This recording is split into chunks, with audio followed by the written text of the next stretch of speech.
And they dreamed of some dillies. One read, "A man of mature age and judgment, mounted on horseback and carrying a red flag, must precede any self-motor machine." This warning device made the horse the first all-purpose automobile accessory. Anti-automobile societies lobbied for laws designed to make motoring downright impossible.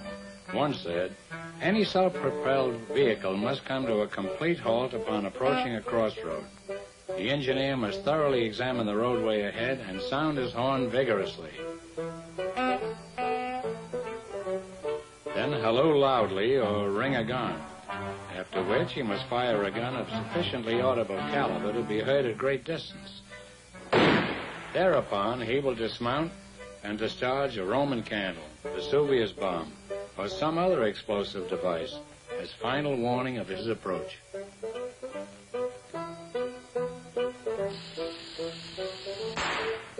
"Highway robbery is being authorized by this law," complained one pioneer motorist, "because if you obeyed it, they could put the arm on you for disturbing the peace, Sabbath breaking, illegal transportation of explosives, and discharging firearms within town limits."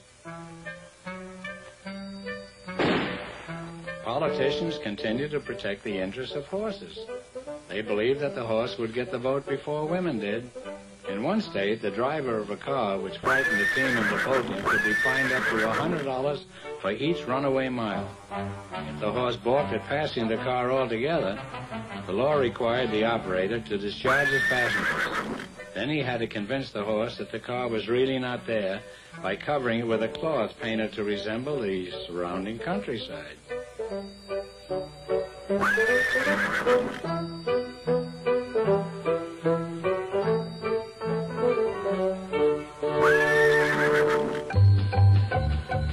For the benefit of any self-respecting horse with an IQ high enough to recognize a camouflage car, the law further specified that the driver had to take his machine apart as rapidly as possible and conceal the pieces in the grass at the side of the road.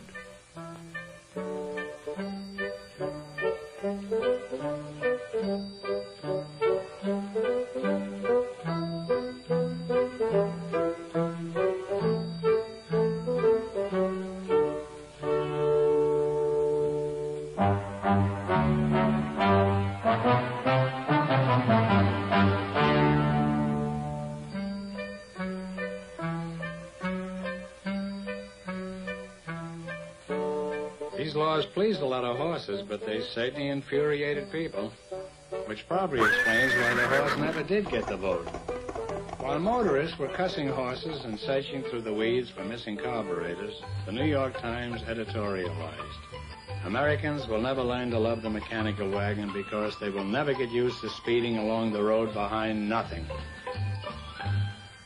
The medical journal predicted, if the machine ever attains the unlikely speed of 80 miles an hour, it will have to drive itself, for the human brain will be incapable of controlling it. This turned out to be one of the most accurate predictions ever made. There was no immediate danger, though. Few cars could go faster than 40. Anything over 15 was called furious driving. It was death-defying and also illegal. Some communities not only had secret speed limits, but they changed them without notice and profited by their enforcement at ambush toll stations known as scorching traps.